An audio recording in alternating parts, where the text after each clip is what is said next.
بسم اللہ الرحمن الرحیم۔ شروع اللہ کے نام سے جو بڑا مہربان نہایت رحم والا ہے۔ وہ یکتا ہے اور نیک لوگوں کا ولی ہے۔ میں گواہی دیتا ہوں کہ اللہ کے سوا کوئی عبادت کے لائق نہیں۔ وہ اکیلا ہے، اس کا کوئی شریک نہیں ہے۔ میں یہ بھی گواہی دیتا ہوں کہ حضرت محمد صلی اللہ علیہ وآلہ وسلم اللہ کے بندے، اس کے رسول اور آخری نبی ہیں۔ اے اللہ، میرے سونے نبی حضرت محمد صلی اللہ علیہ وآلہ وسلم پر اور ان کی پیاری آل پر اور ان کے پیارے صحابہ کرام رضی اللہ تعالی عنہم اجمعین پر اپنی خاص رحمتیں، برکتیں اور سلامتی نازل فرما۔ اے میرے اللہ، میں جو کچھ بیان کر رہا ہوں اور یہ امت مسلمہ جو سن رہی ہے، اے میرے اللہ ہمارے دل کی حاجتوں کو پورا فرما اور تنگ دستی کو دور فرما اور پریشانیاں، دکھ، تکلیفیں ہمارے راستے سے ہٹا دے۔ اے میرے اللہ، تو پوری کائنات کا مالک ہے، تو پوری کائنات کا رازق ہے، تو پوری کائنات کا خالق ہے۔ تیرے سوا اور کوئی مالک نہیں، کوئی خالق نہیں، کوئی رازق نہیں۔ سب کچھ تو کرنے والا ہے۔ اللہ ہماری مدد فرما۔ آمین ثم آمین۔ ناظرین، یہ رجب کا مہینہ ہے اور اس رجب کے مہینے کی آج پہلی سوموار آ چکی ہے۔ سوموار کا دن، پیر کا دن، منڈے کا دن میرے نبی حضرت محمد مصطفیٰ صلی اللہ علیہ وآلہ وسلم کی پیدائش کا دن ہے، اور اس دن کو اتنی محبت کی ہے اللہ نے اپنے نبی حضرت محمد مصطفیٰ سے کہ اسی دن کو اللہ نے ان کو نبوت سے بھی سرفراز کیا۔ یہ سوموار کا دن، یہ اس اہمیت کا حامل ہے۔ اس کو اللہ نے عزت بخشی ہے، اس کو ایک مقام دیا ہے کہ میرے نبی، میرا آخری نبی، نبیوں کا امام اور پوری کائنات کا سہرہ محمد مصطفیٰ صلی اللہ علیہ وآلہ وسلم کو جب پیدا کیا گیا تو سوموار کا دن تھا، اور اس کے بعد جب نبوت سے سرفراز کیا گیا تو وہ بھی سوموار کا دن تھا۔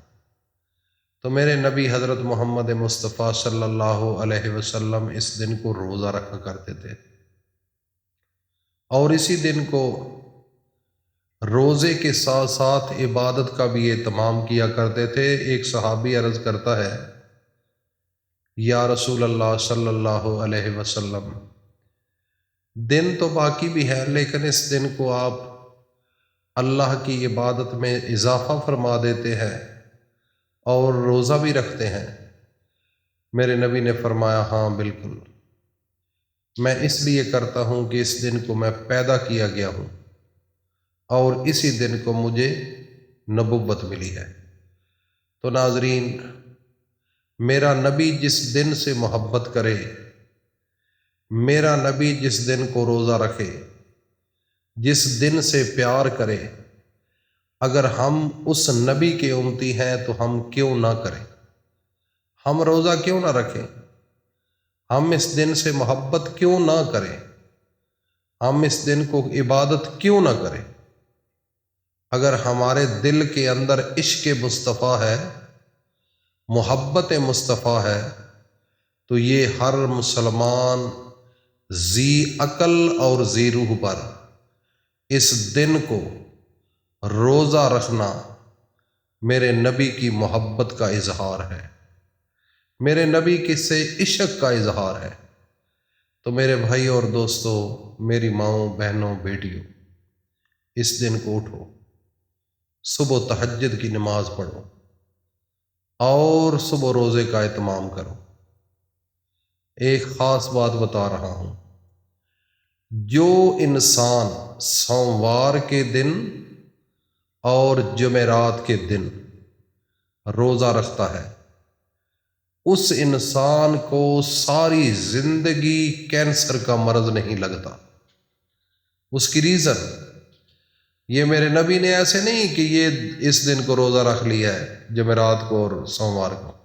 اس کے پیچھے بہت بڑی ایک چھپی ہوئی اور پوشیدہ راز ہے جو میں آپ کو بتا رہا ہوں۔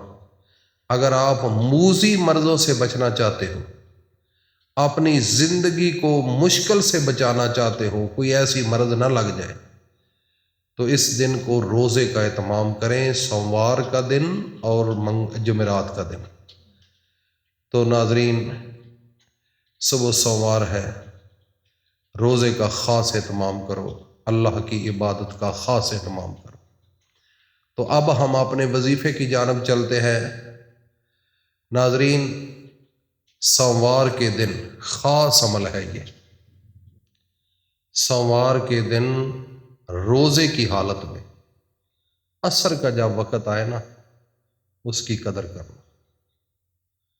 فرض کیا روزہ نہیں رکھا ہوا، کوئی مجبوری ہے یا ویسے نہیں رکھا، تو پھر بھی وقت عصر کی قدر کرنا۔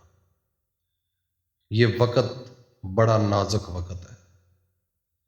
اللہ نے قرآن کے اندر فرمایا کہ والعصر ان الانسان لفی خسر۔ اللہ رب العزت نے وقت عصر کی قسم کھائی ہے۔ اس کے متعلق انشاءاللہ ایک اسپیشل ویڈیو میں بناؤں گا کہ وقت عصر کی اہمیت کیا ہے۔ لیکن اب ہم اپنے وظیفے کی جانب چلتے ہیں وقت کی کمی کی وجہ سے۔ ناظرین، جب آپ عصر کی نماز پڑھ لیں، فرض نماز، پہلے 4 سنتیں ہوتی ہیں غیر مؤکدہ، اور اس کے بعد 4 فرض۔ 4 فرض جب آپ ادا کر لیں تو اس کے بعد اسی مقام پر بیٹھے رہنا ہے اور صرف 3 مرتبہ درود ابراہیمی پڑھنا ہے، اور اس کے بعد ایک دعائے نو اس کو کہا جاتا ہے کہ رب انی مغلوب فانتصر۔ اس کا معنی یہ ہے کہ اے میرے اللہ، میں بڑا عاجز ہوں، میں بڑا غریب ہوں، میں بڑا فقیر ہوں، میری نصرت فرما، میری مدد فرما۔ جب آپ یہ دعا مانگیں گے تو اس کو 7 مرتبہ آپ نے پڑھنا ہے، اور اس کے بعد اللہ تعالیٰ کا ایک نام ذاتی اور ایک صفاتی نام، یا اللہ یا غنی، اس کی ایک تسبیح پڑھنی ہے 100 دانوں والی، اور آخر میں پھر 3 مرتبہ درود پاک پڑھنے کے بعد اللہ کے سامنے ہاتھ اٹھا کر اللہ سے مانگنا ہے۔ میرے بھائی اور دوستوں، میری ماں بہنوں بیٹیوں، پھر ایسے مانگو جیسے آپ کے گھر کے سامنے جب فقیر آتا ہے تو اس کا ایک ڈھنگ ہوتا ہے، ایک طریقہ ہوتا ہے، اس کا ایک لباس، اس کی زبان ایسی ہوتی ہے کہ انسان جب اس کی باتوں کو سنتا ہے، جب اس کی شکل دیکھتا ہے، اس کا جسم دیکھتا ہے، اس کی چال ڈھال دیکھتا ہے، تو بندے کو ترس آ جاتا ہے۔ جب ترس آ جاتا ہے تو دل کرتا ہے کہ یار اس کو خالی واپس نہ موڑا جائے، پھر کچھ نہ کچھ دیا جاتا ہے۔ ناظرین، یہ ایک دنیا داری ہے اور میرے نبی کا فرمان بھی ہے، لیکن ایک طرف میرا پوری کائنات کا مالک، پوری کائنات کا خالق اللہ ہے، جس کے سامنے آپ ہاتھ اٹھا کر کھڑے ہیں، بیٹھے ہیں، رو رہے ہیں، مانگ رہے ہیں۔ اس نے زندگی دی ہے، اس نے زندگی کے ساتھ ساتھ بے شمار نعمتوں سے نوازا ہے، آنکھ دی ہے، دل دیا ہے، دماغ دیا ہے، کان دیے ہیں، خوبصورت جسم دیا ہے، شکل دی ہے، عقل دی ہے، زبان دی ہے، فہم دیا ہے، رشتے دیے ہیں، بھائی دیا ہے، بہنیں دی ہیں، ماں باپ دیا ہے، اس دنیا کی لذتیں دی ہیں، کھانا پینا دیا ہے، فروٹ ہے، کیا کیا۔ فَبِأَيِّ آلَاءِ رَبِّكُمَا تُكَذِّبَانِ، اللہ تو خود فرماتا ہے کہ میں نے بے شمار نعمتیں آپ کو عطا کی ہیں، تو کون کون سی نعمت کو جھٹلائے گا میری؟ تو میرے بھائی اس رب ذوالجلال کے سامنے آپ نے ہاتھ اٹھائے رکھے، پھر اللہ سے مانگنا ہے جیسے فقیر مانگتا ہے نا۔ ایک فقیر اپنا انداز ہوتا ہے اس کا، اور اس کا شکل، آپ بھی اللہ کے سامنے ایسی شکل بنائیں کہ رونے والے بن جائیں، آنسو نکالیں، آنسو نکلنا چاہیے۔ جب آنسو نکلتا ہے، ایک دن قیامت کا دن جب ہوگا تو وہاں پر ایک آدمی کو جہنم کی طرف فرشتے دھکیل کر لے کر جا رہے ہوں گے، اور پھر وہ راستے میں رکے گا، اللہ کو دیکھے گا، پھر وہ فرشتے اس کو دھکیلیں گے، گھسیٹیں گے، وہ لے کر جائے گا۔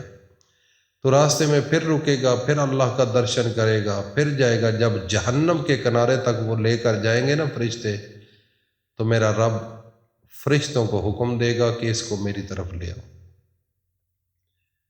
وہ جب لے کر آئیں گے تو اللہ پاک پوچھے گا، ہاں تو میری طرف کیوں دیکھتا ہے؟ وہ کہے گا کہ آپ کا آخری پیغمبر، آپ کے آخری نبی حضرت محمد صلی اللہ علیہ وسلم سے میں نے اپنے کانوں سے سنا ہے کہ جو انسان میرے اللہ کی یاد میں، میرے اللہ کی محبت میں، میرے اللہ کے خوف میں اگر ایک قطرہ آنسو کا بھی نکل آئے تو اللہ تعالیٰ سارے گناہوں کو معاف فرما دیتا ہے، اور اس کے اوپر جہنم کی آگ حرام ہو جاتی ہے۔ تو آج میں دیکھ رہا ہوں کہ میرے ساتھ کیا ہو رہا ہے۔ میں نے اپنی زندگی میں ایک دفعہ آپ کی یاد میں میرا ایک آنسو کا کچھ حصہ نکلا تھا، اور اس کا جو میری آنکھ کا ایک بال ہے، وہ اس کا بال کا کچھ حصہ گیلا ہوا تھا، مجھے یاد ہے۔ تو میں آج وہ دیکھ رہا ہوں کہ اللہ کے نبی نے تو یہ بتایا تھا، اور مجھے تو جہنم میں لے کر جا رہے ہیں۔ اللہ بھی سامنے ہے۔ اللہ تعالیٰ فرشتوں کو حکم دے گا کہ اس کو جنت میں بھیج دو، وہ جنت میں چلا جائے گا۔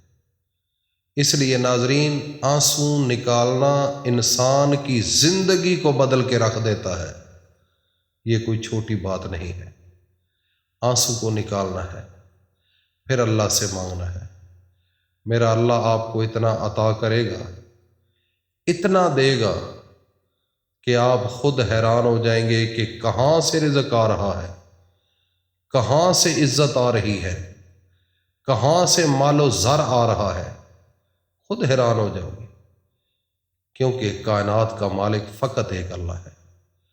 اگر میری باتیں آپ کو پیاری لگی ہیں تو ان باتوں کو اپنے تک محدود نہ رکھنا، اپنے دوستوں میں، اپنی فیملی میں ضرور شیئر کر دیجیے گا۔ یہ آپ کے اوپر میں قرض چھوڑ رہا ہوں، اگر آپ آگے فارورڈ کریں گے تو آپ کے لیے یہ صدقہ جاریہ بنے گا، آپ کے لیے یہ صدقہ جاریہ بنے گا۔ جاریہ وہ ہوتا ہے جو نیکی والی بات آگے کسی کو بتائے اور آپ کے کہنے پر وہ عمل کر لے، تو جب وہ عمل کرے گا تو آپ کو ثواب ملے گا، اور جتنے لوگ آگے سنتے جائیں گے آپ کے نامہ اعمال میں ثواب اور نیکیاں اور رزق رب دیتا رہے گا۔ اللہ رب العزت ہم سب کو عمل کی توفیق عطا فرمائے۔ وآخر دعوانا ان الحمد للہ رب العالمین۔